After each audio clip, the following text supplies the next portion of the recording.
कराची की मकामी अदालत ने सहाफ़ी फरहान मलिक की रियासत मुखालिफ प्रोग्राम केस में दरख्वास्त जमानत मंजूर कर ली है। इस पर हम बात करेंगे डॉन न्यूज़ के रिपोर्टर शफी बलोच से। शफी, बताइएगा क्या रिहाई के रूपकार जारी कर दिए गए? बिल्कुल, सेशन जज जिला शर्की की अदालत ने फरहान मलिक के खिलाफ पीके एक्ट के तहत दरख्वास्त जमानत आज जो है वो समाप्त हुई, जहाँ पर अदालत तफसील के दलाल सुनने के बाद फरहान मलिक की दरख्वास्त जमानत 1 लाख रुपए के मसलके पर जो है वो मंजूर कर ली है। जबकि इससे कबल दौरान समाज जो है वो अदालत ने इस्तग़ासा से इस्तफसार किया कि केस में रियासत मुखालिफ बयानात का जिक्र तो किया गया है, मगर इस क्लिप का मवाद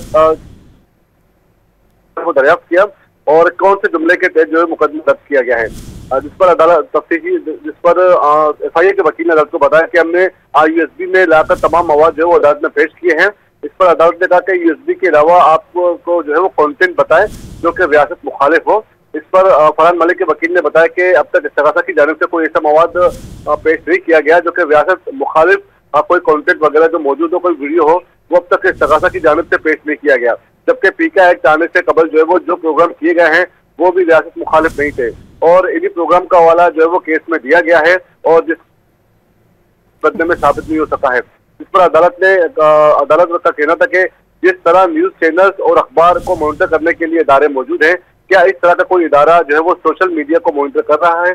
इस पर जो है वो अदालत को बताया गया कि न्यूज चैनल्स और अखबार को मॉनिटर करने के लिए इदारे जो है मौजूद हैं, लेकिन सोशल मीडिया और डिजिटल मीडिया के हवाले से कानून साजी की जा रही है। FIA के वकील ने बताया कि कई अहम शख्सियत के खिलाफ जो है प्रोग्राम्स किए गए हैं और अदालत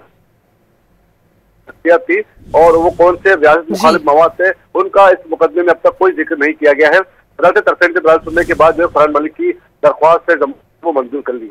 शफी, बहुत शुक्रिया आपका।